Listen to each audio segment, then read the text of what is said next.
ಸನ್ಮಾನ್ಯ ಸಭಾಧ್ಯಕ್ಷರೇ, ಬೆಂಗಳೂರಿನ ಕೆಆರ್ಪುರಂ ಐಟಿಐ ಕಾರ್ಖಾನೆಯಿಂದ ಹೊಸಕೋಟೆ ನಗರವರೆಗೂ ವಾಹನದ ದಟ್ಟಣೆ ಅಧಿಕವಾಗಿರುವುದರಿಂದ ಮೆಟ್ರೋ ಸಹಿತ ಮೇಲ್ಸೇತುವೆ ನಿರ್ಮಾಣ ಬಗ್ಗೆ ಮಾನ್ಯ ಉಪಮುಖ್ಯಮಂತ್ರಿಗಳ ಗಮನ ಸೆಳೆಯುತ್ತೇನೆ ಸಭಾಧ್ಯಕ್ಷರೇ. ಇದು ಬಹಳ ಶರತ್ ಅವರು ಬಹಳ ಹೋರಾಟ ಮಾಡ್ತಾ ಇದ್ದಾರೆ. ವಿಪರೀತ ಏರಿಯಾನು ಬೆಳೀತಾ ಇದೆ.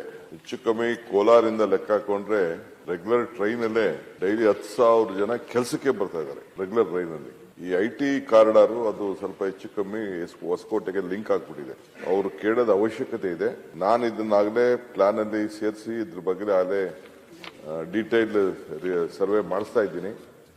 ಅವರ ವಿಚಾರ ಕರ್ನಾಟಕ ಸರ್ಕಾರ ನಮ್ಮ ಮೆಟ್ರೋ ಸಹಾನುಭೂತಿಯಿಂದ ಮುಂದಿನ ದಿನದಲ್ಲಿ ಅದನ್ನ ಪರಿಗಣಿಸದೆ ಹೊಸಕೋಟೆವರೆಗೂ ನಾವು ಮೆಟ್ರೋ ತೆಗೆದುಕೊಳ್ಳೇ ಹೋಗುತ್ತೆ. ಇಲ್ಲಿ ಹೊಸಕೋಟೆ ಮತ್ತು ಅಲ್ಲಿ ನೆಲಮಂಗಲ ಮತ್ತು ಒಂದ್ ಕಡೆ ಬಿಡದಿ, ಈ ಮೂರಕ್ಕೂ ಕೂಡ ನಾವು ಬಹಳ ಸಹಾನುಭೂತಿಯಿಂದ ಎಕ್ಸ್ಟೆಂಡ್ ಮಾಡಲಿಕ್ಕೆ ಈಗಾಗಲೇ ಯೋಜನೆಗಳನ್ನ ಸಿದ್ಧತೆ ಮಾಡಲಿಕ್ಕೆ ರಿಪೋರ್ಟ್ ಅನ್ನ ತರಿಸ್ತಾ ಇದೀವಿ.